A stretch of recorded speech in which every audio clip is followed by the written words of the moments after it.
నమస్కారం. ఇక్కడ కనిపించేది మరుగుమందు అండి. ఈ మరుగుమందు అనేది 2 రకాలు. ఒకటి పౌడరు, రెండోది వచ్చేసి లిక్విడ్ అండి. ఈ మరుగుమందు వల్ల ఉపయోగాలు ఏంటి అనే దాని గురించి ఈ వీడియోలో మాట్లాడుకుందాము.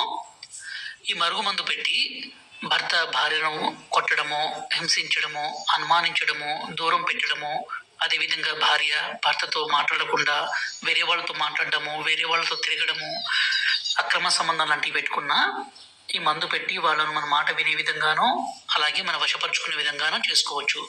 ఈ రోజుల్లో ప్రధాన సమస్య భార్యాభర్తల మధ్య గొడవలు జరగడము, అదేవిధంగా ప్రేమికుల మధ్య సమస్య ఉన్నా, అత్తాకోడల మధ్య ఇబ్బంది ఉన్నా ఈ మందును పెట్టొచ్చండి. ఈ మందు వల్ల ఎలాంటి అనారోగ్య సమస్య ఉండదు. ఈ మందుని మనం 2 రకాలుగా ఇస్తాము. ఒకటి లిక్విడ్. ఈ లిక్విడ్ మనం ఆయిల్లో కానీ, బట్టలకు కానీ, చెప్పులకు కానీ, తలకు కానీ పూయొచ్చు. రెండవది వచ్చేసి ఈ పౌడర్ని తాగే దాంట్లో, అంటే జ్యూస్లో కావచ్చు, కూల్ డ్రింక్స్లో కావచ్చు, అన్నంలో కావచ్చు, కర్రీస్లో కావచ్చు, దేంట్లోనైనా సరే ఇవ్వడం ద్వారా అవతల వ్యక్తి ఎంత మొండి వ్యక్తి అయినా కానీ పూర్తిగా మారిపోవాల్సిందే, మీకు వశం కావాల్సిందే. ఈ మరుగుమందు అనేది చాలా పవిత్రంగా ఉపయోగించాలండి. చాలా పవర్ఫుల్ కలిగింది. గురువుగారి నెంబరు పైన డిస్ప్లే మీద ఇచ్చాము. ఈ నెంబర్కి ఫోన్ చేయగలరు. ఈ మరుగుమందు పెడితే ఎంత మొండి వ్యక్తి అయినా